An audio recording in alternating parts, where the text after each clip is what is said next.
Good day, everyone. We're here for another episode of the DVD show. So for today, we have a former San Beda Red Cub and San Beda Red Lion, and now he's currently in the PBA. He was a former Rainer Shine Elasto painter, and now he's with the Phoenix Super LPG Fuel Masters.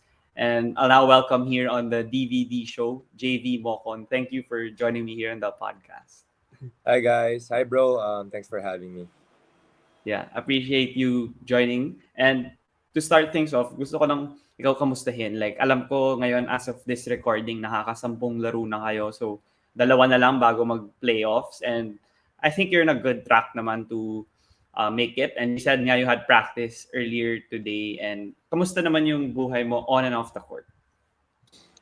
So on the court, okay naman. Syempre it's my work eh. So Mm. yung work ko now is we're like 5-5. So medyo langanin kami. Hindi pa naman talaga 100% into the playoffs. So we're hoping and we're really practicing really hard para makuha namin yun. And off the court naman, I'm doing pretty well. I'm getting married na, bro. Congrats, Next year. congrats. Yeah. Yeah. Tapos yeah, I think that's it. I can't complain. I'm in a safe place. Like I'm in a good place. So yeah. Yeah, that's really great to hear. And I feel nga nung time na people were speculating stuff with Rain or Shine, diba? Like, di na alam kung saan ka mapupunta and you found a good home here in Phoenix. And I wanted to talk about this conference nga na you kind of struggled nung umpisa. People were saying nga that you were sa may baba na 0-3 kayo. So, how was the teams feeling like? Like, first conference without Matthew Wright, tapos 0-3 pa, tapos nag-flip naman bigla yung switch. Nanalo kayo ng ilang sunod na laro. Obviously yung morale was really low. Nung nag 0-3 kami kasi we could go for 0-5 eh, 0-4. Alam mo yun, Mm. so we don't really know what's gonna happen. Pero parang ano eh, everything is just started clicking. Parang lahat ng pieces just fell on sa place nila. Obviously because of the coaching staff and how Coach Topex really handled everything. No, wala siyang sinisisi, just blaming himself, obviously, with the losses. Pero obviously, I think everyone was feeling accountable na what happened and why we lost games. Then grabe every day kami nag-reviewing eh. Oo. Like 2 hours, 2 hours of our day. 2 hours, wala Mm. hindi pa practice yun. So Mm. alam mo yun, kasi we're young players eh. A lot of I Mm. think only 3 or 4 like yung veterans in the team. So mostly 11 or 13 of the players are really young, younger than me. So there's a lot of teaching points siguro kaya yung viewing is really long. So there's a lot of teaching points pero we can see the potential eh. I mean all of us we can see what we have in the team. Like it's a special group. So yung preseason namin actually before this conference, it was good eh. We beat Ginebra and Mm. some other teams then. Pero started sa conference, I think marami pang ano eh, factors like yung sabi mo nga, wala na si Matthew Wright and then just the whole chemistry of the team without Perkins then and me adding to that Oo. playing a bigger role actually on the offensive end kasi last conference when I got traded syempre nandun pa si ano eh si Matthew Wright so alam mo naman how Matthew Oo. operates pero ako naman I'm a team player naman eh so yung kung ano yung opportunity na Oo. doon I'm not really complaining or anything pero this conference nga I have a bigger role and then a lot of players have a bigger role that they're not used to.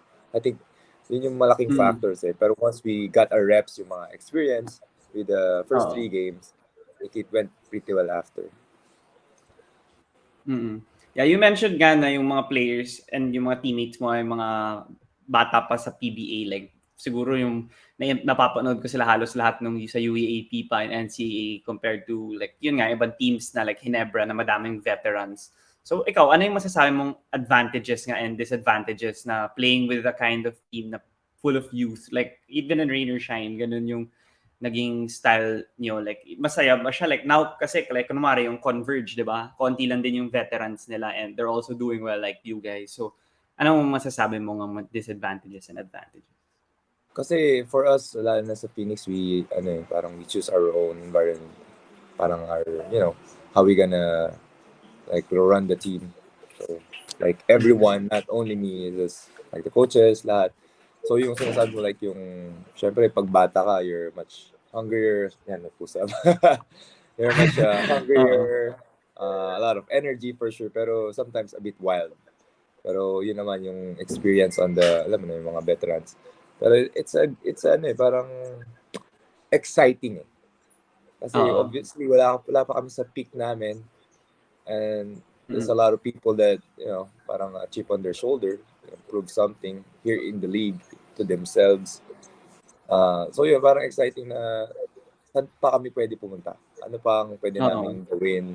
Like how much can we achieve here in this league? Mm.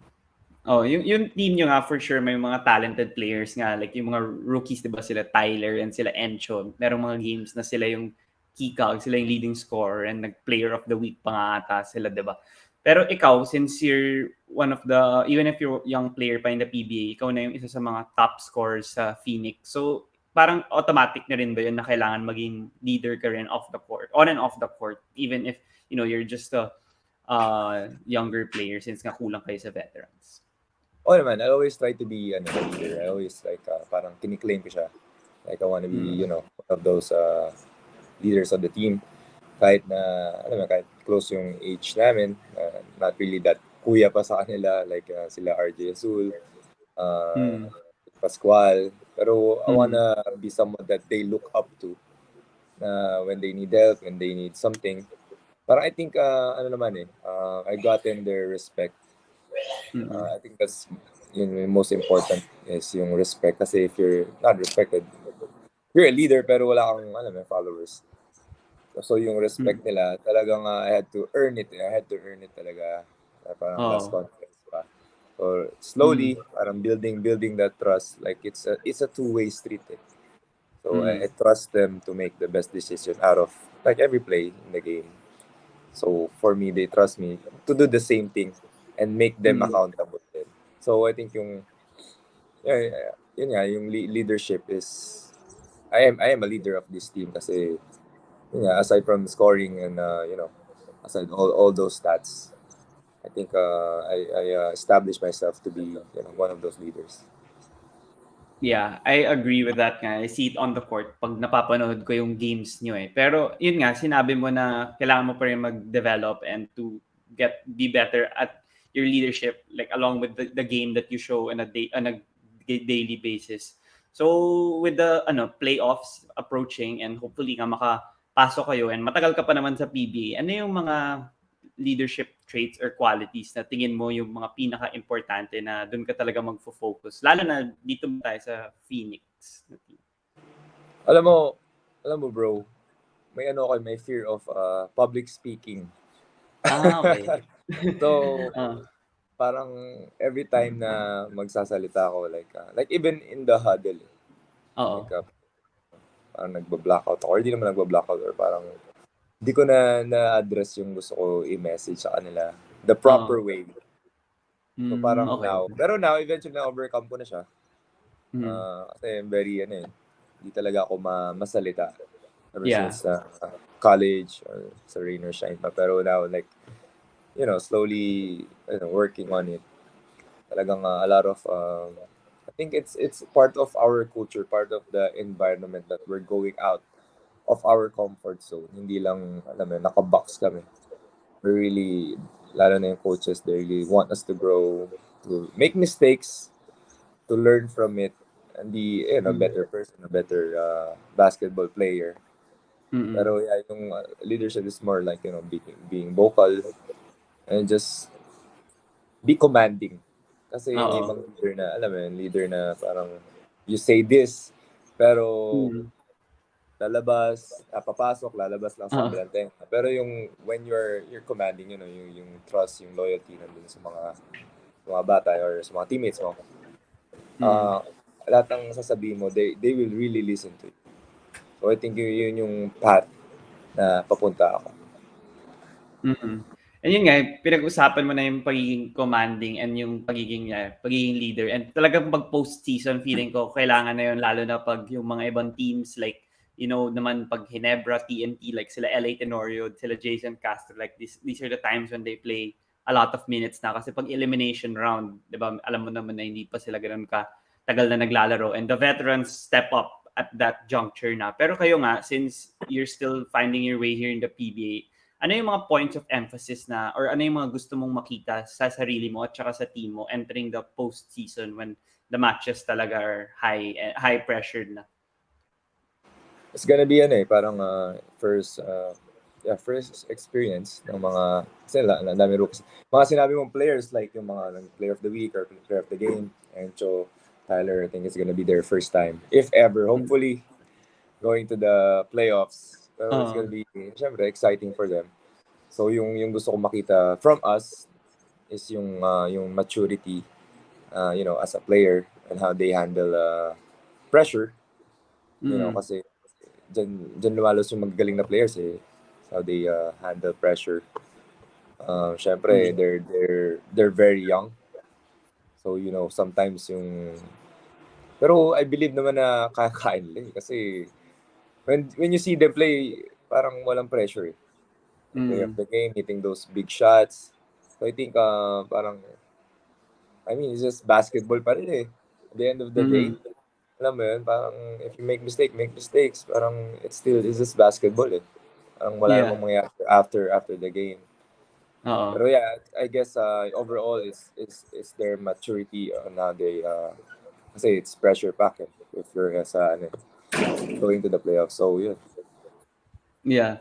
Yeah, that's exciting. Exciting kayo panoorin nga even if the other siguro yung mga hindi diehard PBA fans, hindi kayo masyadong napapanood. Pero ako kasi like halos lahat ng teams pinapanood ko pag wala akong ginagawa. And exciting talaga kayo panoorin, lalo na yung mga young teams dun. I don't know, like you guys just play without pressure. I mean, pag natalo kayo, wala masyadong nagbabash, hindi katulad ng ibang teams pag 'di ba? Yun yung maganda about young teams and there's a lot of development pa that's exciting for Kasi feeling. there's not a lot of expectations 'Yun nga, oo. 'Di ba? Lalo na sa young Mm. team. Pero once nag 5-0 lang kami, anong standing namin? Still 5-3.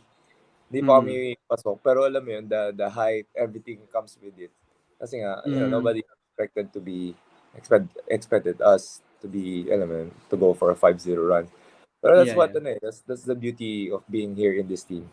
You have no pressure, Mm. 'di ba? If you go to the Mm. playoffs, wow, parang extra, parang standing ovation. Pero if you Oo. parang hindi ka playoffs, parang okay, we're a young team, excuses. Pero on our part kasi, parang we don't like those excuses Like we Mm. were able to beat big teams. Kaya naman namin.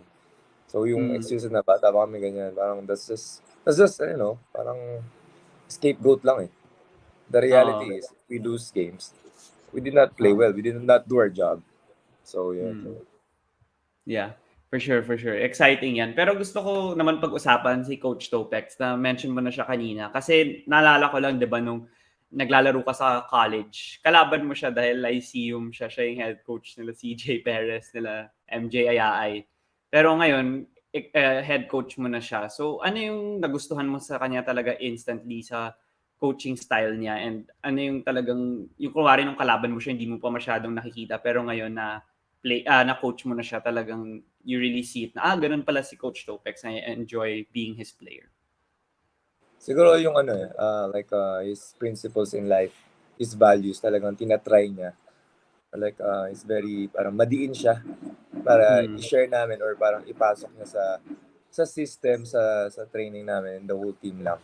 So nung college ako, I think nakikita ko sila holding hands before the game, going like in a circle, praying Mm.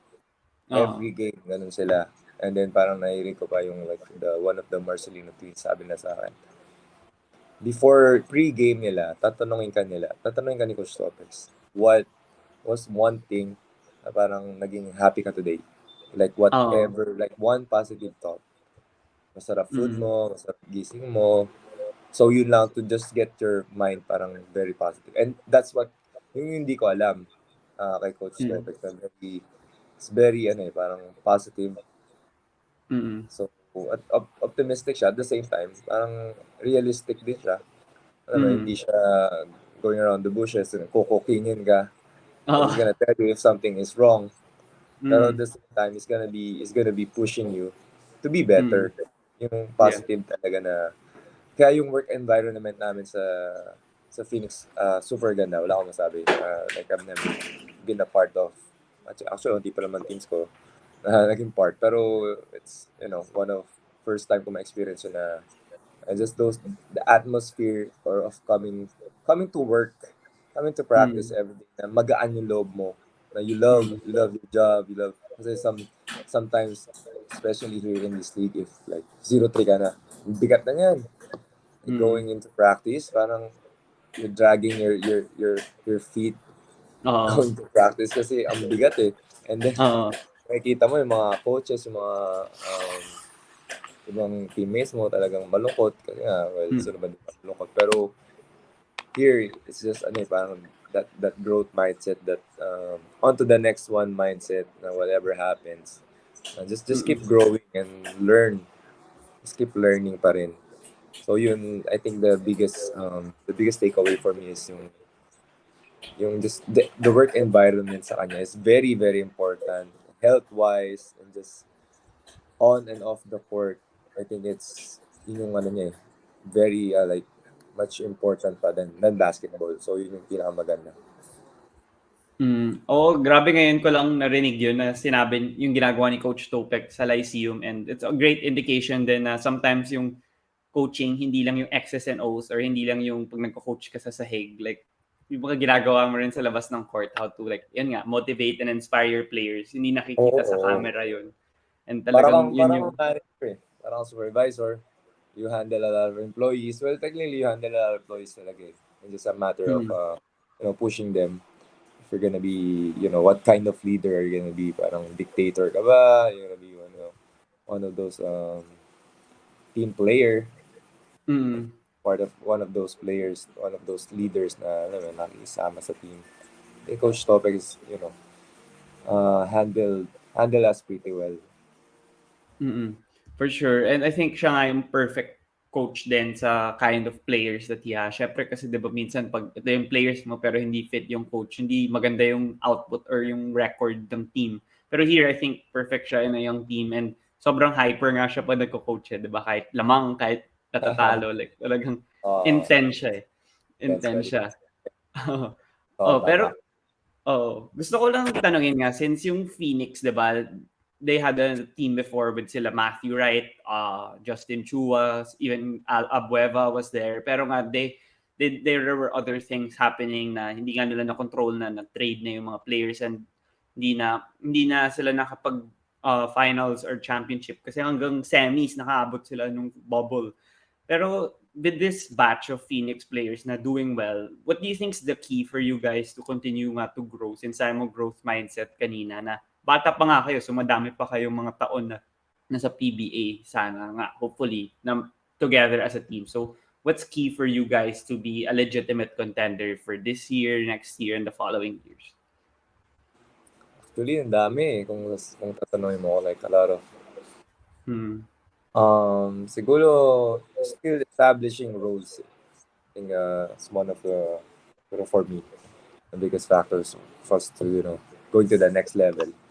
Kasi Mm. when Matthew was gone, parang it's, parang agawan, parang yung mga agawan eh, parang nobody knows who's who's Mm. gonna be, uh, like end game players, mga ganun, yung Mm. roles, ayun. I think a big part of those kasi yung pagtalo namin ng 0-3 are Oh. one of the factors yun. Kasi nga, the roles are not set eh. Mm. So I guess yung moving forward, to be able to play with the big boys, obviously sabi ko nga, maturity, establishing roles. And it takes time eh. Parang this Mm. kind of, if parang we're not made eh. We're Yeah. not parang traded, magagaling na, and then piled up into one team. So Mm. kami yung mga young team na talagang you have to cultivate every day, diligan mo, and then wait for us na magbunga. Obviously, it's gonna be tough kasi, you know, PBA is a business. If di ka nagustuhan ng management or may gusto silang iba, we're not gonna be intact. So, Mm.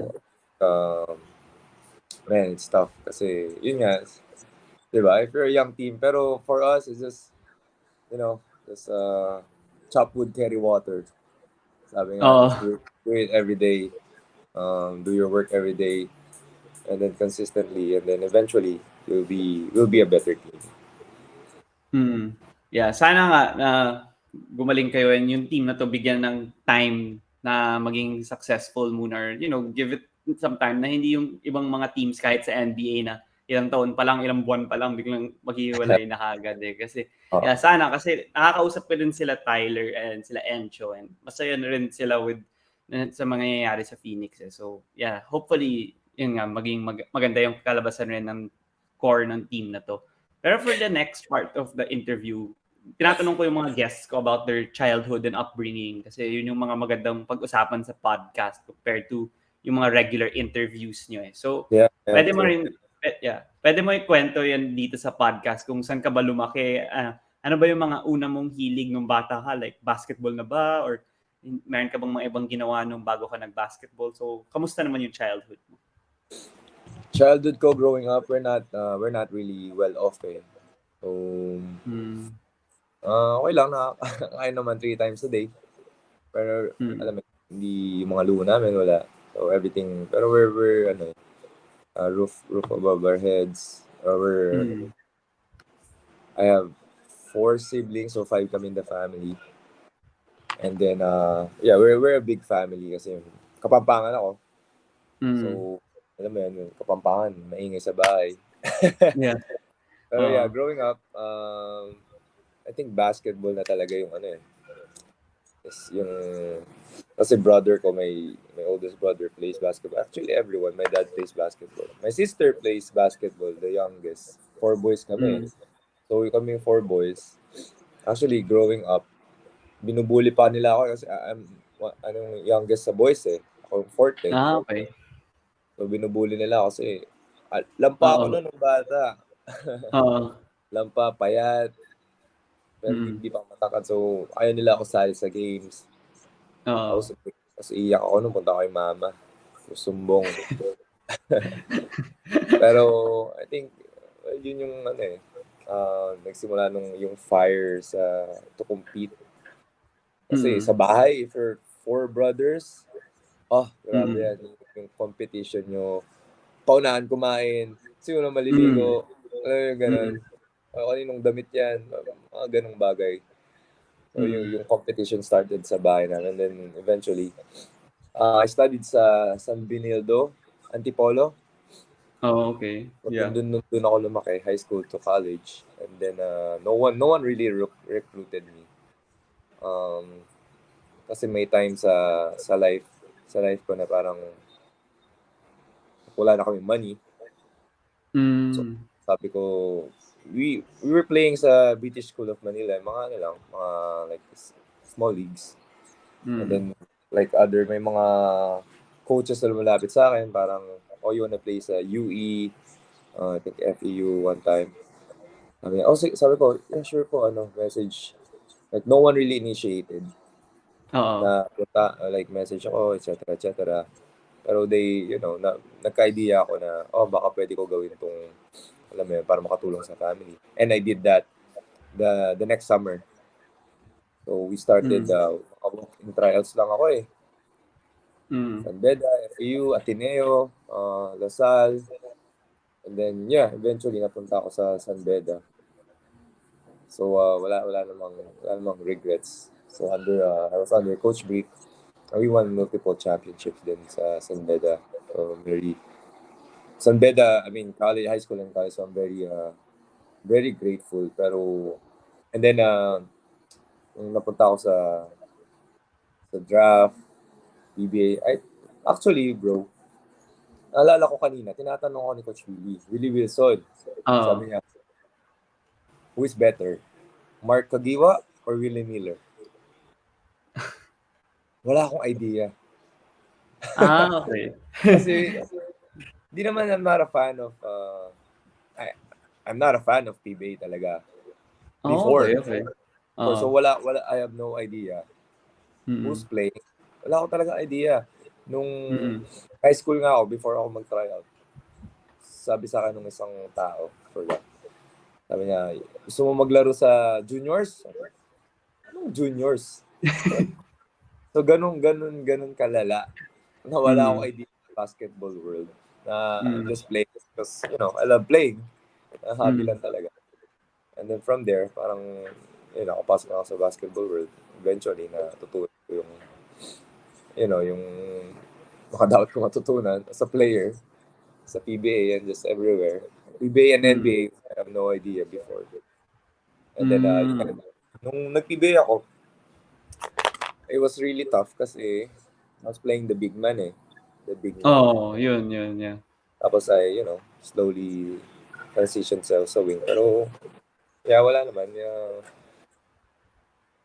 Na-overcome ko naman lahat ng mga challenges at that time. Mm. Eh, so when you're young, parang bilis ma-frustrate eh. Lalo na yung Mm. mga nagkamali ka, turnovers, parang I think yun yung the biggest mistake for young players. Kasi Yeah. napagdaan ako. If you're young kasi when nagkamali ka, you go, parang nakaloop siya sa utak mo. Yeah, Oh, yeah. why did I do that? That ginawa ko to. And then, ulit-ulit yun every night. Lalo if you had bad games. Hindi ka Mm. makatulog. Ganun ako eh. Mm. Kasi, lalo if you're really competitive, Yeah. na obviously being part of San Beda, malaking factor kasi Mm. winning culture. Ang hirap Yeah. matalo dun. Super. So yung pressure na nadadala mo rin. Kahit di mo Mm. napapansin. Pero yeah, I think yun yung one of the biggest mistakes as a player. Pero now, na kasi now na Reyna siya, natatalo kami, Phoenix natatalo kami, alam mo yun, parang you don't have to dwell on your losses. Mm. You have to go to the next one, to the next game, to the next play. Yeah. Parang kailangan may short-term memory ka eh. For you to Mm. survive talaga in this league. Kasi hindi, kakainin ka ng utak mo eh. And Mm. then, confidence mo, baba. So, you have to be always in the middle. Never too low, never too high. Oo, yun nga na-notice ko nga rin yun na kung ako yung nasa posisyon mo mahirap yun kasi San Beda nga parang 'pag natalo ka ng isa, may masasabi na kaagad yung mga tao. Pero Oh. tingnan ko sa PBA 'di ba mahirap yung adjusting period kasi lahat naman ng team hindi parang as dominant as San Beda in the NCAA during your time. So yeah, that's a great thing that you shared that. Pero I wanted to revert back to yung sinabi mo nga yung childhood mo na hindi ka masyadong nanonood ng NBA and PBA and naglalaro ka lang as a hobby. And now kasi 'di ba pag nakita mo yung mga bata like kailangan organized clinic, organized training, ganun. Pero yung mga tao pag napapakinggan mo 'di ba, sinasabi nila yung paglalaro everyday kahit hobby lang, kahit sinong kalaro mo, hindi ganoon ka organized league. Like it really still makes you better. So ano yung makikita mong advantages mo compared to siguro yung ibang counterparts mo, whether yung teammates mo nung high school and college or yung mga kalaban mo na talagang angat ka sa kanila dahil nga you really had that routine of playing on a daily basis as a hobby. So, yung parang other players na parang they went to the proper training. Ganun ba? Oo, yung So, mga ganun, yeah. Kasi so people think that's really the good way kaagad, pero not necessarily naman, 'di ba? I mean, it's a great way talaga. Mm. To learn the basics. Kasi, well, paano ba?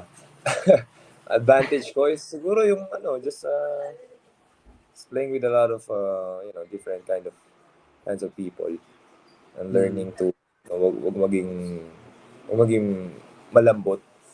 Mm. Lalo na ako, matangkad ako eh. Lalo na here sa Oo. mga laro-laro lang. So, tatargetin ka, babanggain ka, alam mo yun, Mm. talagang atakihin ka, try Mm. ka pansin. So, I guess na-learn ko yung I have always pride in me sa lahat ng bagay, kahit na mas matanda sa akin. Pero, sabi mo nga, I think, I think sila pa may mas advantage sa akin eh. Kasi they really Mm. the basics which I was really parang nagsiselos ako, I was envy. Kasi yung some of my teammates sa San Benildo went through mga Milo, pero they had to Yun. pay eh. Pero Mm. sabi ko nga, we're not really well off. Pero I Mm. think one of the disadvantages ako for me is not really learning the basics. Lalo na ngayon kasi yung basic before, if you're matangkad ka, backing down to the post. Now, Mm. if like yung proper training ngayon, everything na eh, dribbling, Oo. kahit matangkad ka. So, alam mo yun, parang if you go through, ngayon like, ngayong currently, yung mga training camps, I think, if you can go to any training camps, yun yung payo ko sa kanila, like, kasi malaking bagay eh, malaking tulong eh, learning from other coaches, other mentors. Kasi yun naman yung wala ako. Mm. Yung mga coaches na tuturo sa akin, mga mentors talaga na really know basketball. So if you had those, like, go for it, like, all means. Parang, Mm. if you want to play basketball, if you have the potential, parang gumastos ka, it's an investment naman. Mm. Yeah, for sure. Kasi yun nga, kailangan din rin naman yung intangibles. Pero yung iba, like I know sila, even sila Embiid, sila Siakam sa NBA, di ba? Galing silang Africa. So wala rin namang pagka-organized basketball. So pagdating nila sa US, di ba? Parang medyo sabi ng mga tao, parang ba't ganyan kayo maglaro? Pero nakita nila yung potential eh. So it's not necessarily din doon. It's maybe other things also like the perseverance, yung passion mo sa sport. And yung nakita Pero naman, sila, I think si Embiid and si Akam, dito na sila gumaling talaga. oh, Di ba? You get what I mean? oh, Kasi if they had those proper trainings sa mm, Africa, oo. imagine how good they are na before pa. Eh, now Oo. pa lang, parang now pa lang sila talaga nagpipik or nasa peak sila Mm, ngayon. Because of, nag-training sila sa, mga coaches here, NBA mm, coaches. I mean here sa States. Di ba? mm, mm. Yeah, I agree with that nga kasi like now makikita mo yung mga nasa I don't know, high school. I feel like yung mga nasa House of Highlights, yung mga ganoon like hindi natin Yep. kilalang players tapos parang ang gagaling na magdala ng bola, ang gagaling ang tataas na tumalon eh. So, yun siguro yung advantage nila pero iba pa rin talaga pag nasa professional level na like yan, PBA ganyan or sa kanila NBA. Pero gusto ko rin pag-usapan yung sinabi mo nga na madami kayong pinagdaanan na hirap nung una and it like motivated you to play basketball more and play for San Beda in high school and college. So for you, nung age na yun, syempre, bata ka pa, like teenager, ganun. So saan mo nakukuha yung parang motivation to want to continue playing even if nararamdaman mo na yung mga hardships, ganun? Like, why do you still wanna play basketball kahit, everyday training, mahirap yung mga kalaban, ganun, pinapagalitan ng coach, like, what kept the drive there? I think walang parang outside na motivation for me. It's always starts with me. Parang yung Mm, the fire in me to be a better basketball player. Actually, not only a player, parang a person now, really exploring anong pwede ko basahin, anong pwede kong matutunan, like just anything na pwede kong matutunan. Alam mo, it's mm, always parang in me to be, alam mo, to grow. So yung motivation ko talaga is, to grow lang talaga 1% better every day. And then, mm, actually, totoo yun. Parang may motto in life nga, parang great things take time eh. mm, And then, ako magandang testament doon kasi every year talaga, if you see me play sa San Beda, like first year, gagaling ako na second year. No matter how little or how drastic yung change, pero I'm still moving forward.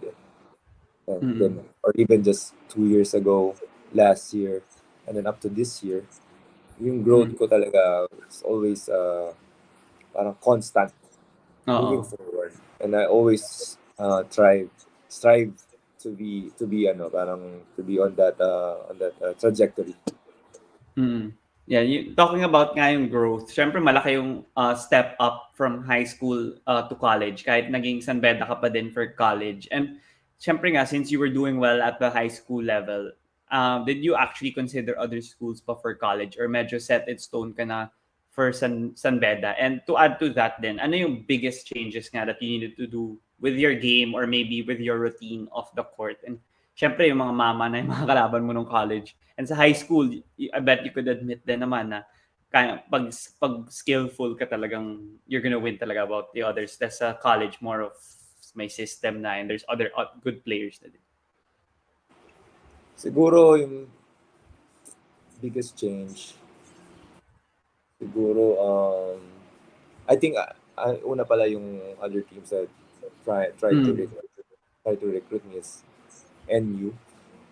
Pero I was choosing between Ateneo and San Beda.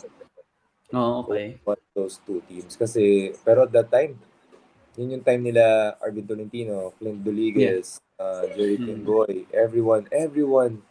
Like if you're blue chip player, pupunta Ateneo Mm. eh. But parang at that time, yung talaga dream eh, is to go to Oo. Ateneo. Oo. Every player wants to be, part of Ateneo. Yung Mm. prestige, etc. Pero parang the negotiation didn't fall through. Fell through. Didn't fall through. Tapos I went to uh went to San Beda. Kasi aside from yung negotiation, yung looking at yung 5 years ko, Mm. kasi ang hirap eh. You have Oh. Arvin, basta Clint, Apasible, Oo. parang ka-position ko eh. So sabi Mm. ko, San Beda, when Coach Boy talked to me, sabi niya, Rome De La Rosa is leaving. So Mm. I'm in the spot of Rome. Mm. And then nakita ko other players are graduating na. Pero when I got there, grabe. Talagang biglaan yung transition ko. Mm.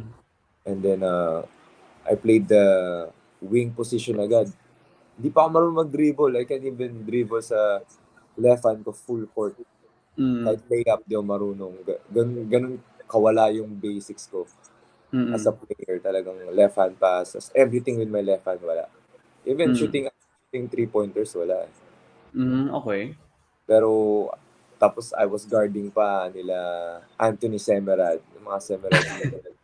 So, ang Oo. payat-payat ko nun. Sabi ko, Oo. grabe.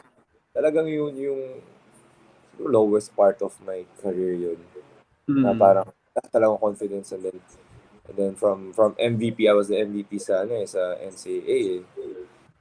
Finals MVP, MVP sa Philoil. And then going to the high school level. Bangko ako.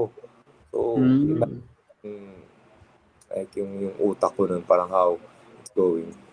Parang iniisip ko, parang sobrang baba talaga ng confidence ko sa sarili ko. Why am I even part of, itong team na to? Parang magaling ba ako? Parang ganun iniisip ko eh. Kasi hindi Mm. talaga ako nalaro. Zero minutes. Mm. Okay. Talaga, even in the finals, hindi ako nakalaro. So, di ba? I think, well, yun lang yun. Pero it's, adversity. Talagang, you have to go through it. Yeah, for sure. And yun nga, yung changes from high school to college, what were the biggest ones that you needed to consider? And do you feel na naabot mo, how long did it take para maabot mo yung gusto mong expectations sa sarili mo with those major changes from high school to college? Sabi ko kasi every year, gumagaling ako eh. Or, Oo. like, time muna natin sa routine. Like, I had to, grabe nakapagod yung college ko kasi first 3 years, I had to go every day. So, from, let's say, 5 a.m., gising na ako. And then, alis ako 5:30 a.m. And then, kasi mag-LRT ako eh. Siksikan pa yun, pipila pa ako. Oh. Bibili ng card, etc. Kasi haba ng pila eh. Here sa Santolan Station, LRT 2. Ah, malayo pa. Mm. And then going to San Beda, parang 30 to 40 minutes. Yeah, Then, yeah. and then practice. And then from practice, 12 p.m., I think matapos yung practice 11, 10 or 11. 12 to 9 ang klase ko. And then uwi ako. And then every day, Grabe, nakapagod. Tapos, dala ko, parang kaya, laki ng bag ko kasi nandun yung basang damit ko, Mm. books, Yeah. notebooks, alam mo yun, shoes. Yeah. Tapos, nasakay ako ng jeep going home, FX Oo. going home, LRT. Grabe, nakapagod talaga. Mm. Pero hindi kayo nagdo-dorm no nung time na yun or nung fourth year ka lang nag-start? Nung first year ko, yeah, fourth year ako nag-apartment. Kasi, masikip pa nung ano nun eh, yung dorm nun eh. And then, Okay. di na ako nag-request like apartment. Kasi, well, di naman bibigay ni San Beda. Pero yeah, Oo. aside from that, yung mama ko, so pauwin lagi. Hmm. Okay, okay. Kaya pala, okay. Oh, Gets ko naman eh. Pero yun, you mentioned about San Beda and naka-apat na championships ka nga ba nung college? yeah, for, Yeah, and yeah, since entering your rookie year, you won. Pero nung second year, 'di ba natalo kayo sa Letran ata noon. So after that loss, like what kept you guys like going na talagang tutuloy-tuloy natin 'to na hanggang nag-graduate ka, hindi na kayo natalo sa finals and pag finals dun talaga, 'di ba, natalo niyo Lyceum, Arellano and all these teams. So yeah. ano yung difference from that second year to your third, fourth and fifth year na talagang pag finals na o close to unbeatable na. I think yung winning culture talaga eh, like, established na way before pa na makatapa ako sa San Beda from mga Mm. alumni, mga other, mga ibang players namin. I think laging nandun eh, try to be, to win championship, hindi lang going to the playoffs. Sabi ko nga, yung growth ko as a player is grow, yung yearly. From my rookie year na hindi ako ginagamit, when Coach Jamai came in, ginamit niya, I was in the rotation, pero like limited minutes, like 15, 10 minutes. Pero I was playing really well. Mm. I was like scoring, and then eventually to the finals, um, like parang game 3 of the finals, like people in the arena chanting MVP sa akin on my Mm. second year. Oo. Imagine, parang grabe. Tapos when they chanted that, na-miss ko yung free throw. Pero yun nga, yun yung year na natalo kami. Pero I think I was gonna win the MVP Oo. that year. Pero Mm. well, it didn't go our way. So yeah, it's the winning culture eh. How credit din sa management, how they prepared us for yung lalo na yung team din namin para solid Mm. pa rin kami coming to the next years. I think Mm. that's the biggest factor sa championships namin. And now Mm. yung San Beda is struggling kasi yung pool ng talents namin sa Team B is hindi na ganoon ka taas quality Mm. wise. Pero I think obviously they're still it's still same management. They're gonna figure it out. Pero yun nga, I think yung yung management, yung pool of players namin. That's why every year talaga target namin is championship kasi we have yung tools to win the championships. Yeah. And yun nga, sinasabi mo yung winning culture ng San Beda, like, no whole 2010s, di ba, ang dami rin naging coach, like, naging Coach Ronnie, naging Coach Boyet, naging Coach Jamaic, Yeah. daming naging coaches ng San Beda, even Coach Frankie before that, like, pero palaging nag-champion pa din ang San Beda. So, would you say na the primary reason for that is yung nga yung recruitment and yung pag-perform ng program na nakukuha niyo yung talented players that would fit in, or are there other reasons that other people may not know nga na talagang bakit successful pa din yung San Beda kahit pa iba-iba ng coach, yung players nag-iiba kasi yung ibang schools like kunwari ako from Lasal, like na after Coach Aldin hindi pa kami nakakakuha ng championship kasi nga pa iba-iba ng coach, so yung players nag-a-adjust pa and nahirapan kasi like sila Andre Carakut, 'di ba, last few years niya Yeah. nahirapan siya dahil iba-iba Totoo. yung coach. So, how's that for in San Beda naman? Siguro sa pagpapalit ng coaches kasi pinapalit naman nila magaling din eh. Mm. Well-known coaches din eh. So, syempre may mga adversities in between or Mm. during the season. Pero So when you're a good coach, talagang yung system mo yung mananaig eh. Pero it's parang ang kwento na sa akin during the time ni Coach Franklin, it was a running game. Yeah. Sudan, like and then time ni Coach Boyd, it was like a half court game. Yes. But Mm-mm. ayaw niya fast break. Alam mo Oo. yun? And then time ni Coach Jamaic, running game, pressing game. So alam mo yun, different style of play. Siguro that's why yung reason na ito-champion kami is still yung players buying into the system. Talagang Mm. trusting the coaches. Especially yung talent pa rin eh. The talent is always gonna be there.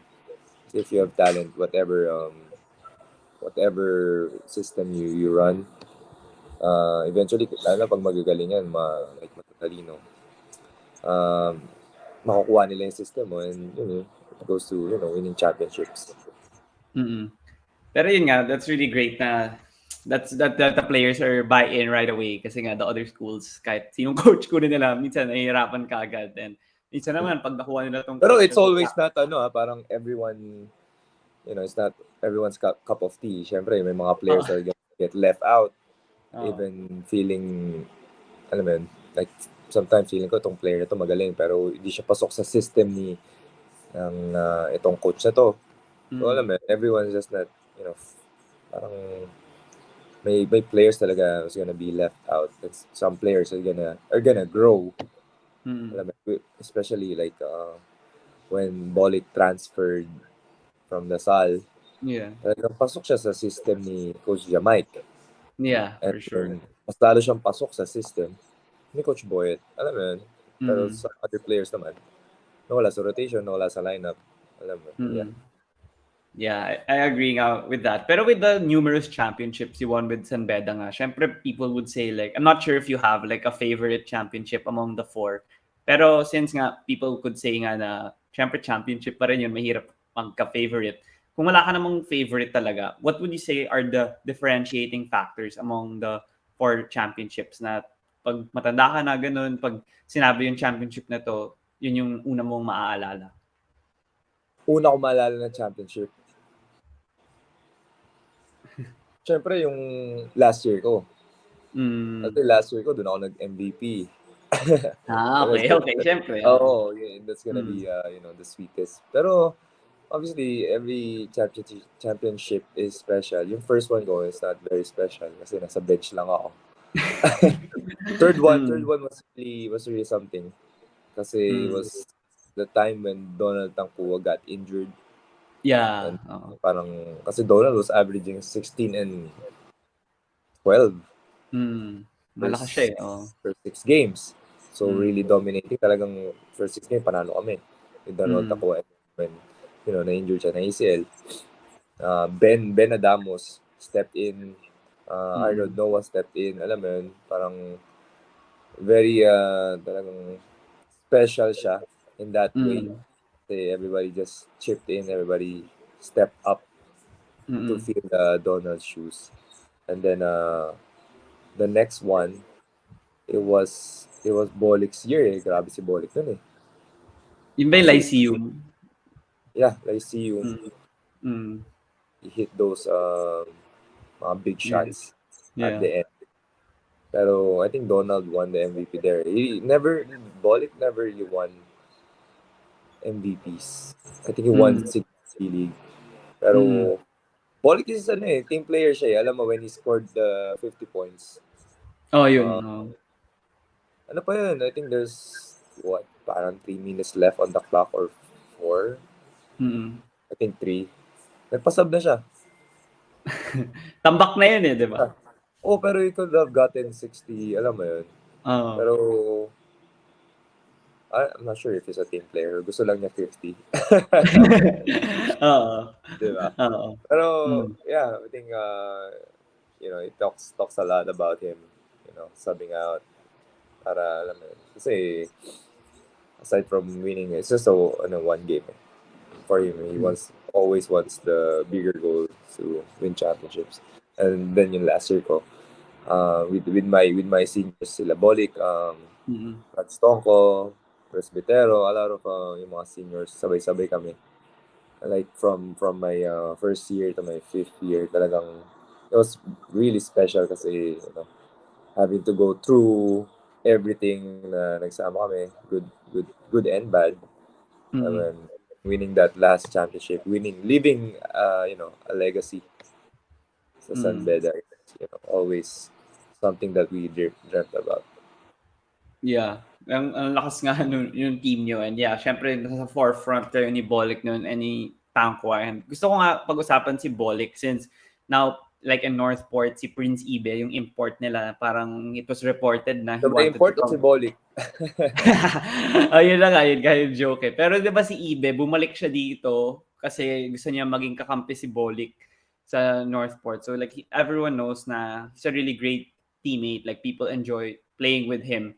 And kahit yun nga, ay nahihirapan ngayon yung Northport, makikita mo na, yun nga, siya yung import nung natalo nila yung Meralco, 44 points siya, yung mga ganong kind of Yeah. games that exemplifies his success. So, how was he like in college? Lalo na he came from LaSalle nga na, syempre, masama yung feeling niya na hindi siya pinapalaro dun masyado. Tapos nung pumunta siyang San Beda, you mentioned na fit siya sa system. And I'm pretty sure he made all of you guys better than as a unit. Oo naman, Bolick is Bolick. Sa totoo lang, I Mm. think right term kasi when he transfers San Beda, he never really lost his confidence. Mm. He's much more like I think he lost his confidence, pero when you talk about sino pinakagwapo, sino pinakagaling, sagot niya laging siya. Alam mo yun, Oo. siguro at that time, fake it till you make it eh. Pero Oo. that's who Bolick is eh. He Mm. carried parang alam mo yun, parang an aura of himself. Mm. Yung confidence niya is always high. Like when you talk to him talaga, lalo na kami Mm. nag-aasaran niya. Mm. Ganito, ganyan. Pero very supportive friend eh. Ito si Robert, a very supportive teammate. Pero one thing na, he's very competitive. Kitang-kita naman natin like, on the court. When he plays, very, parang, character talaga eh. Animated siya eh. And then, Mm. siguro the hard part of playing with him. So if you're malambot yung pusong mamon ka, kasi when you make a mistake, you could see in his face Mm. you made the mistake. Oo. Parang pag pinasa niya sa'yo, nabitawan mo, makikita, tutigil talaga siya. As in, titigil Oo. siya. Mm. Alam mo, gaganon siya. Mm. And then, after sa bench, inis pa rin siya. Mm. So, parang kami dalawa,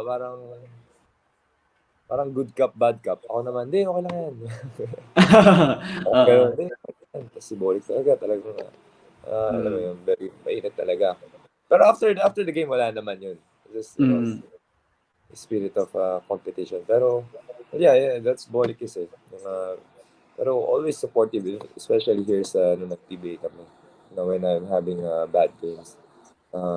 Previous years. So, buddy, kaya mo yan. Yeah. Ako naman, I do the same thing with him.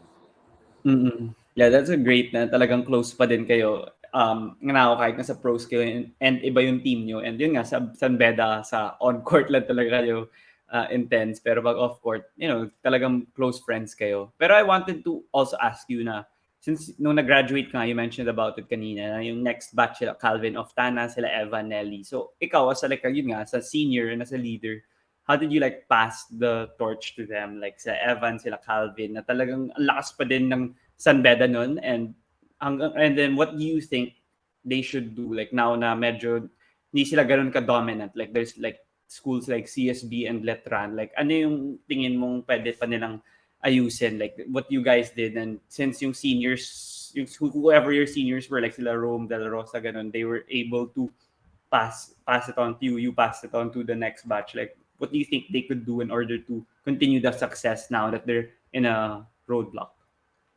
Ako naman, for me, nung time ko, yun nga, tama sila, Ivan, Calvin. Mm. Calvin, Calvin, kabado yan. Super kabado. Mm. And then the next year, nung nag-graduate kami, he won MVP. So, gulat na gulat ako. And how, Mm. parang grabe yung pagbabago niya, yung confidence sa sarili Mm. niya. Pero always, siguro hindi ko naman kasi ano ako eh, soft spoken ako na tao eh. So I do it like Mm. in as a model in Mm. true actions kasi always early ako dun eh sa practice eh. Like ako Oo. una nagbubukas ng ilaw parang ganung Mm. everyday. I think Calvin nung pag-graduate ko, si Calvin naman.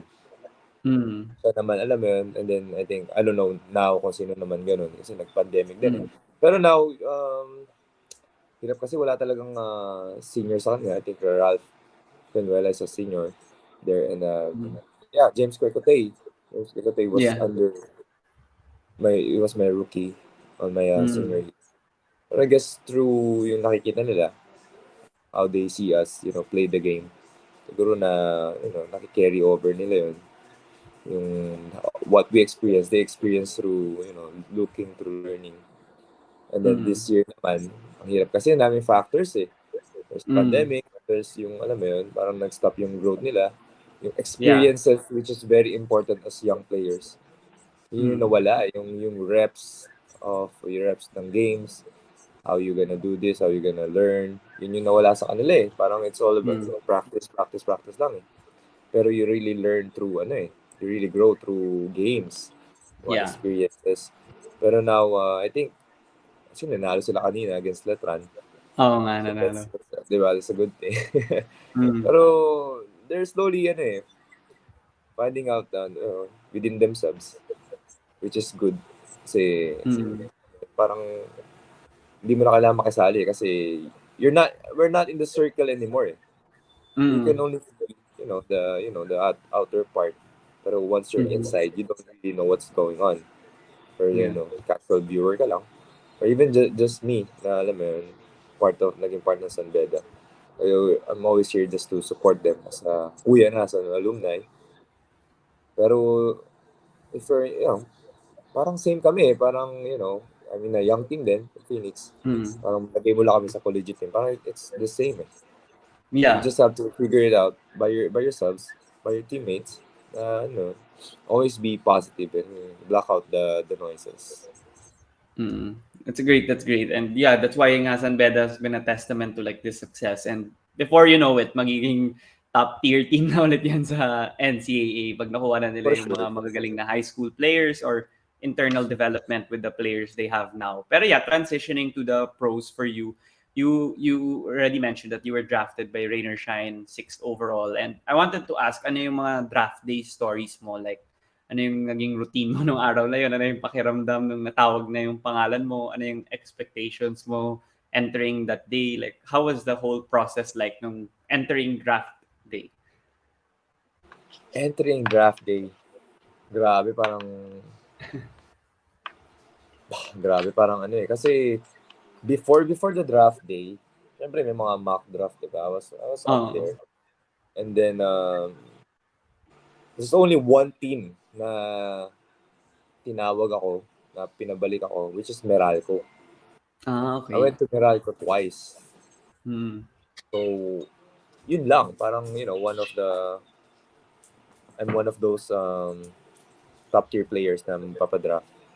Tapos, twice, I think kasama ko si Travis Jackson yun at that time. No, Travis okay. Jackson. Yeah. And then during draft day, ako naman yun, nakaayos. Siyempre, hindi mo ako kinakabahan kasi, alam mo, alam ko na matatawag ako whatever team. Mm. Mm. Then, so one, to sinabi, four. Four is NLEX. Mm. Nakala ko four na ako eh. Ah. Kasi naisip ko, sino ba kukunin dito? Mm. Four, NLEX. Desiderio. Yeah. Five, Meralco. Travis Jackson. Sabi ko, huh? And then, six, Rainer siya. Sabi ko, wow. So parang, parang hindi ka masaya 100%. Oo. Kasi, syempre, expectations ko. Tapos parang, Mm. you have, I have to prove something eh. Oo. And I did, di ba? And I did. Now, parang kinukuha din ako ng Meralco noon eh, nung sa Rain or Shine. Yeah, So yeah. may mga talks, negotiations. Pero napunta ako Ah, sa yeah. Phoenix. Pero alam mo yun, it's full circle eh. Mm. Diba? Pero, Yeah. well, business eh. Oo. Nung kaya ba gusto mo pumunta rin sa Meralco kasi you're gonna be under Coach Norman Black nung Yeah, time na yun? yeah. Oo, yun talaga. Mm. I was really high with Coach Norman. Especially during those TNT years. And, Okay. syempre, Meralco din eh. One of Mm. those teams eh. Pero, yeah, Mm. no regrets. Kasi wala rin naman Mm. akong choice. Oo, yeah. Yun na nga, yun na nga. And at least, syempre, di ba, nagkaroon ka kaagad ng role. So, nung pumasok ka nga ba sa Rain or Shine with yung Coach Chris na ata nung time na yun, like, did Chaloy. he, Coach Kaloy pa, with Coach Kaloy, did he already tell you, like, instantly, no mga first few days of practice, na you're gonna have a really big role na kayo na ng batak nung time na yun, di ba, yung parang mga main players ng team? No, hindi pa. Feeling ko Mm. tinitingnan ako as parang role player lang. Okay, okay. Role player lang. Pero talagang from the beginning, talagang nagpakitang gilas ako. I Mm. really, I was early, talagang really working hard every day. And then, nag-translate sa games eh. So, I was playing Mm. like 15 minutes, first few games, 20 minutes, and eventually naging starters, and then from there on, hindi ko na pinakawalan. Okay, okay. Naging, na Oo. ako eh, part of those, yung core ng team. And then, kasi, I think the start ng negotiation namin with the management, parang, they only wanted me to get to get this salary. Pero Mm. sabi ko, won't start. Pero nung nag-tune up ako, parang munti ka na ako maka-poster dunk. And then Wow. I had really, really good games, really good Mm. preseason. And mag-usap kami ulit.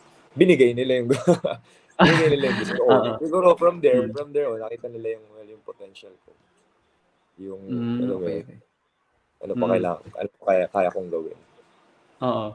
And yun nga, you mentioned it na kanina earlier, pero I wanted to delve deeper na sa San Beda, 'di ba, parang 4 ka dun and sa right now sa PBA, mga wing ka na, 2 or 3 na yung nilalaro mo. So, maybe you could share ano yung process for you like with your training then and with your solo training and with your mindset na from a yun, big man, mas nagiging wing ka. Like, did you improve on your corner shooting, your shot creating, playmaking or creation as a wing? Like, paano yung process nun and gaano katagal yun bago mo nga parang naging nahiyang ka na and naging routine na for you?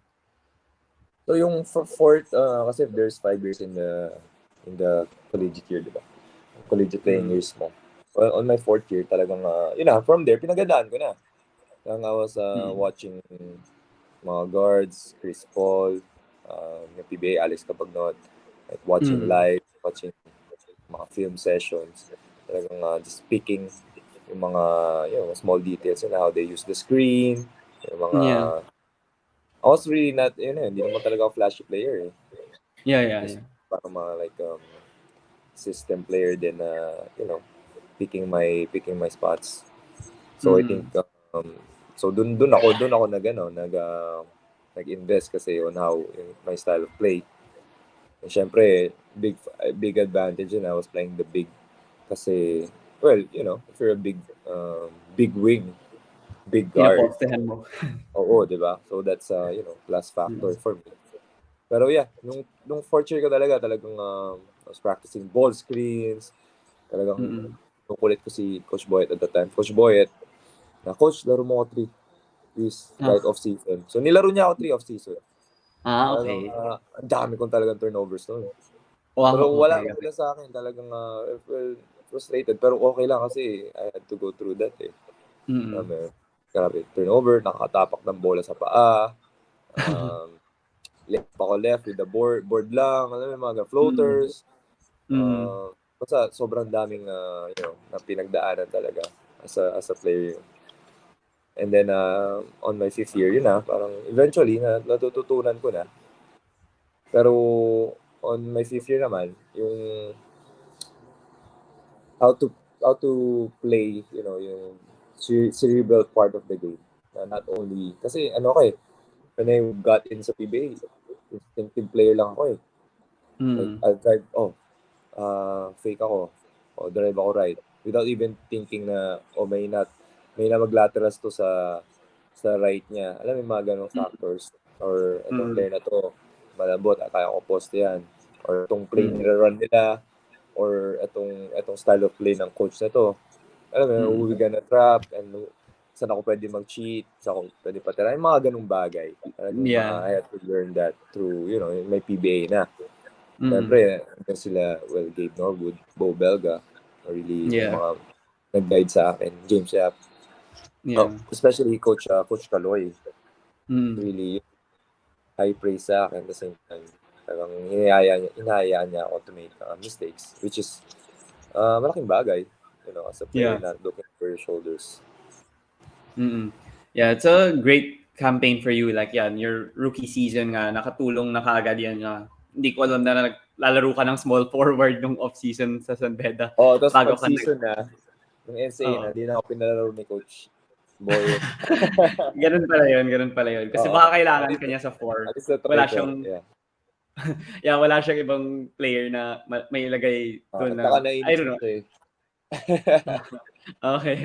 Oh, na ano, as effective as you on that position. Pero yeah, moving on to your rain or shine, you mentioned nga na yun nga, you really adjusted well. You enjoyed learning from the veterans. Pero it was great in your rookie season. Nakakuha ka ng all-rookie team, napapunta ka dun. And what do you think were the key factors on your whole campaign na yun, kahit na hindi like hindi kayo nag-champion or hindi kayo nag-finals, like sa'yo, like yung all-rookie achievement, but it meant something to you and it meant like you're progressing on the right direction. Ganun. Ano naman, I guess, for me, it's not that much, I think. Pero, Mm, well, in growing and, sabi mo nga, in my progress as a player, malaking bagay siya kasi I can see the work I put in. May mm, result, may result na napupuntahan. Pero, mm, well, kasi sa akin, obviously, still championship is always gonna be the biggest thing. And mm, then, actually, may aside from my first year, nominate ako with most improved, etc. Um, first, second team, mythical. mm, Pero, well, wala eh. Parang I didn't get the award at the same time. mm, Didn't even get into the playoffs yung time na yun. So, hindi ko talaga pinapasok sa utak eh. Kasi wala, I mean, I'm not there yet. I'm not, yung player that I wanna be. So I mm, think part of the growth mindset will never really be complacent or satisfied. mm. And yeah, yun, yung rain or shine stint mo nga, na-cut short siya. And yeah, people have their own chismis or speculations on why that happened. So from you, ano yung story talaga doon? Like, nung last conference mo ba sa rain or shine, like, nag-isip ka na ba na baka iba yung team mo or talagang yung plano mo muna, magsistay ka talaga doon? Like, what was the whole process until, di ba ang tagal nun na bago ka rin na trade, like people were saying magsa-start na yung conference, ganyan, wala ka pa rin team. So ano yung storya doon and how are you also noon like mentally gano'n na wala ka pang team like for others 'di ba like baka that might have affected them. So how were you during that time? I was actually, it was a tough, 2 months. On my last conference with Rain or Shine, I signed like a contract extension lang. Kasi we didn't Mm. really agree to yung salary ko. Um, na, yung gusto kong salary and yeah, the gusto ko salary with them. Mm. And then they had me like contract extension lang with my same salary on my last Mm. contract, end of the conference, is for me to finish the conference. Tapos, conference ended, the same thing, happened. Walang nangyari. Hindi nagmo-move on yung Mm. negotiation namin. So, parang nag-standstill siya for 2 months. Matagal. Or a month, like a month. And then Mm. for 1 month, sabi ko, pa-thank you na ako. So, nothing is really happening. Wanna, ano na, trade yun na po ako. Like, Mm. with all due respect. Kasi for you to be, kasi may mga players din na, sabi mo nga, di ba, may mga players din na affected din. One of them Mm. is Tolentino. Mm. I'm not really, hindi ko naman sinasadya, pero siya talaga na apektuhan. Parang a lot of players were hanging. sa roster na yun eh. At that time kasi Mm. nag-expired din sila. Ako naman, Mm. syempre, nakaka-guilty rin. Pero well, I can't really do anything about it eh. Tapos after that, sabi ko, nung pa-trade ako, it took more than a month Mm. for any trades to push through. Mm. But, well, yeah. So, ganun nangyari. And, well, it's still business talaga eh. Just to cut it short, it's still business eh. Parang they always have the upper hand, yung Mm. management. And you Mm. just have to, especially sa mga restricted free agent, even if you don't have any contract, you're still a restricted free agent. So Mm. you don't have really, wala kang control. Mm. They, wala, hawak ka talaga nila. And then, Mm. so still, I'm very grateful kasi they drafted me, pandemic happened, nandiyan pa rin sila to Mm. support me. So wala naman no bad ill feelings towards them. It's just, Mm. it's what it is, di ba? Oo nga, and yun nga sinabi mo na yung trade negotiations matagal. 'Pag restricted free agent ka ba sa PBA ta's hindi kayo nagkakuha ng agreement, talagang parang wala ka munang trabaho, gano'n? Paano ba yun sa Yeah, PBA? Like, ano yeah, yung wala. rules? Wala akong salary for more than 2 months. Wala. Okay. And, Tapos wala kang puwedeng gawin unless ma-trade ka, gano'n? yeah, wala ka makipag-practice sa other teams. Wala talaga. Like, you're floating. I was floating talaga. Like, ano mangyayari? Next day, ano mangyayari? Ganun ako for, Mm. grabe. Parang nakaka-stress talaga. And, Mm. syempre, all of the unknown na pwede mangyari. And then, at the same time, walang nangyayari. Alam mo yun, Mm. parang hirap lang. Mm. And then, syempre, well, breadwinner ako. So, with my Okey. family. And then, syempre, mahirap din. May mga Mm. I had bills to pay. Oo, So, siyempre. well, yeah. So, yun. Oo. Yun yung mahirap na part eh. You're floating and you don't know what's gonna happen. Wala kang control. Mm. So, how about naman with your future nga since now you're with Phoenix and mukhang set ka naman, 'di ba nag-sign ka ng 3-year contract and Yeah. there were other people thinking nga na baka maglaro ka abroad, gano'n. So ikaw, like, what are your other goals now or what are your aspirations na bata ka pa naman and madami ka pang puwedeng ma-achieve sa PBA? Like, would you want to be in Gilas again? Are you focusing on, yeah, starting a family kasi nga kakasal ka na next year or do you plan to play abroad? Like, what are your long-term and short-term plans then? Yun. First of all, syempre magkaka-family na ako. And then, Mm. syempre, obviously, ever since bata ako, wanted to play sa Gilas. And given the Mm. opportunity, 100%. Pero, Mm. that's not happening at the moment. So, I just have to, focus on Phoenix right now. I signed 3 years nga. Mm. So, Mm. matagal yun. And then, I'm happy. I'm happy. I'm very happy with Phoenix. Kasi they really treat me na, I'm valuable for them.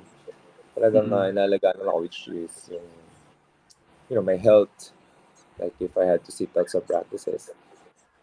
So, for Mm. me to recover, yung mga ganung bagay, nothing big. It's not a big deal for them. And credit goes to, Coach Topex pa rin, sabi ko nga, diba, is very big Oo. with, with health. Mm. Yeah. Pati yung magiging analyst mo, malay mo puwede mong gawin in the future. Oo, di Nakita ko ba? na nag-guest analyst ka sa Oo. NCAA, 'di ba? Ano nga, pwede na ako mag-artista rin eh. Ang dami naman puwedeng Pwede, gawin, eh. actually, yung pagiging analyst. Sabi ko nga sa'yo, okay, have a fear sa public speaking. So, Yun nga, eh, yeah, yeah. tinatry ko overcome siya. Kaya namin pagiging Hmm. analyst. Nung una, parang, ano ako eh, parang kinakabahan pa nga ako eh.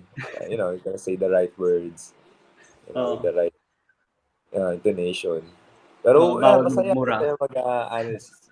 Like you're watching games eh. And ako naman when I watch games, not looking at, the scoring lang, which is, for analysts, that's, Mm. diba, perfect. Watching Mm. into the plays, ano Mm. itsura ni coach, pag nagagali, mga ganun bagay. Mm. Oo. So yun, thank you ulit JV for joining me here on the podcast. Pero before we wrap up, meron akong mga standard questions na tinatanong sa mga guests ko bago matapos yung episode. So yung isa is, alam mo naman na sa NBA bubble, 'di ba, nung pandemic, like the players were more vocal with social and political issues. Tapos like every time may mangyayari sa bansa nila, mas naging vocal sila. And tayo din, like alam mo naman mga Pinoy, mahiyain, laid back, like more of kung ano lang nangyayari. Like they'll talk about it pero not really say much about it kasi nga I think it's part of our personality and culture. And nung elections, alam mo naman that the people were more vocal and they were more like trying to be knowledgeable with whatever is going on with the social and Yeah. political issues.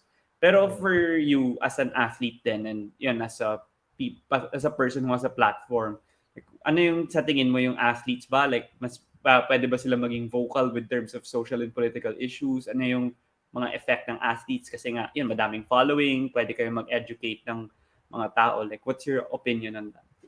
Syempre yung platform namin as athletes, it could be, used in a lot of ways. Alright, yun, Mm, number one goal is to, inspire people or, parang open up awareness sa mga mm, anumang bagay. Kung anumang, kasi obviously, influencers din kami. A lot of people look up to us. So we can mm, use it to open up mga issues sa mga mm, kung anumang issues na gusto namin um, pakita sa inyo or yung mga ano mm, namin, what do you call that? Parang what do you call that? Parang principles namin or yung yeah. pinaglalaban namin. Values. Yeah. Yeah, Mm, kung, kung ano mang like um, kung gusto namin magkaroon ng training camps or support this kind of mm, campaign. mm, So yun, magagawa. So marami kaming pwede magawa eh. So I think yun yung mm, if you're an athlete, you have to be, accountable din on what you're posting, di ba? mm. Kasi athlete, you're Yeah. gonna post, ano naman, yosi ka or party or, alam mo yun, Mm, it's not looking mm. good din. Pero you Yeah. have to be, syempre, well, be a role model for everyone that's, following you. Mm, yeah, for sure. I agree with that 100%. Pero yun, for the next question, medyo light lang. And if you had the opportunity to have dinner with 5 people, dead or alive, sino iimbitahin mo? Paano narinig ko tong tanong na to? Saan ko ba napakinggan to? Sa All the Smoke, kasi nakuha Ay, yan sa podcast. all the smoke. Ako, Mm. si Tupac. Hindi. Usually, ganun sagot nila, di ba? Oo. 5 people I want to Mm. have dinner with. It's interesting. Hindi ko pa naisip yun. Like, Yeah. Off the top of buhay your head pa lang. or anyone? Yeah, anyone talaga. Kahit di ko kilala, ganun. Kahit sino lang. Siguro, hirap naman yun. Um, Siyempre, si Kobe. Mm, yeah. Kobe.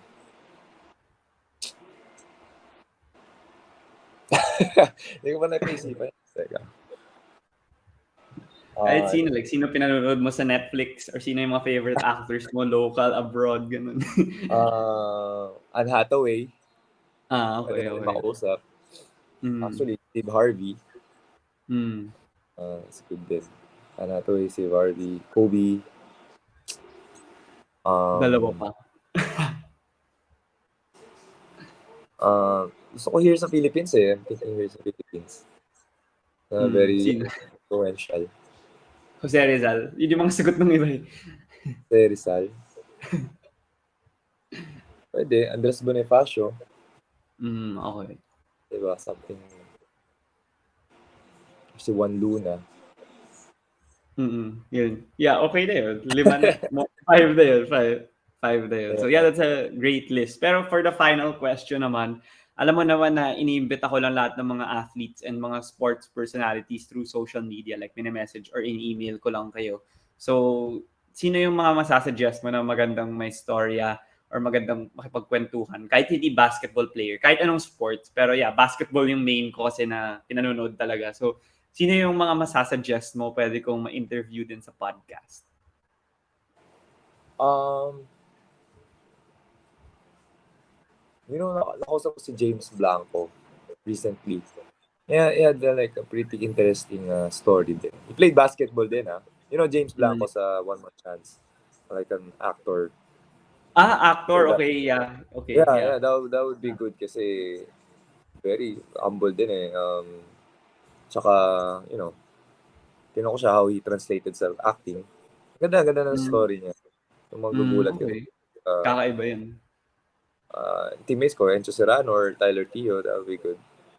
Or you can talk Yeah. to Dexter Michaels. Okey, naalala ko yun. Ano, San Sebastian nga ba siya? NCAA, Yeah, tama and ba? nag-rain or shine siya. Playing sa Hmm, NPBL na. So, we're not really close, pero naging teammates siya sa rain or shine. Kasi I heard stories and then he always, from practice niya, Pampanga, Manila, every day. Kasi gusto niya umuwi sa, sa family niya. And then, I think layo. just find out na lang ano yung mga story. It's Hmm. gonna blow your mind. I think Chris Hmm, Chu wrote about it. Chris Chu?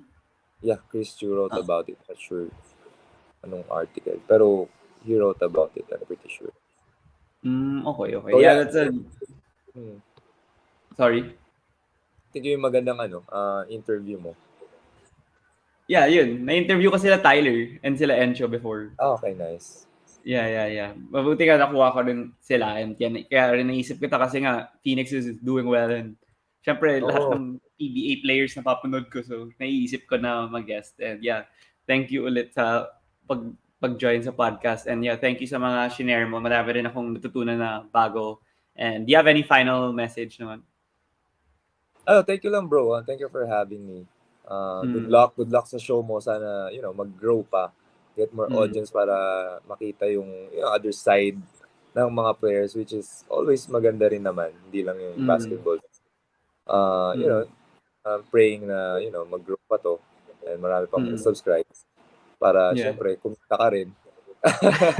Oo, ganun sa YouTube eh. Di Oo. ba? Oh, di ba? Sa Mm, YouTube. Pero, well, syempre, yung goal mo naman is to, mapakita yung other side namin, yung stories namin, which is actually good. mm, So, yeah, mm. good luck sa'yo and thank you, bro. Yeah, thank you. And before you go, JV, is it okay if we take a picture? Oo naman. Okay, sige. Take ko dito. Ah. One, two, three. Okay, thank you, JV, ulit for Alright, joining me bro. on the pod. Yeah, Thank see you, you ah. soon, bro. Yeah, Alright, bye-bye. alright.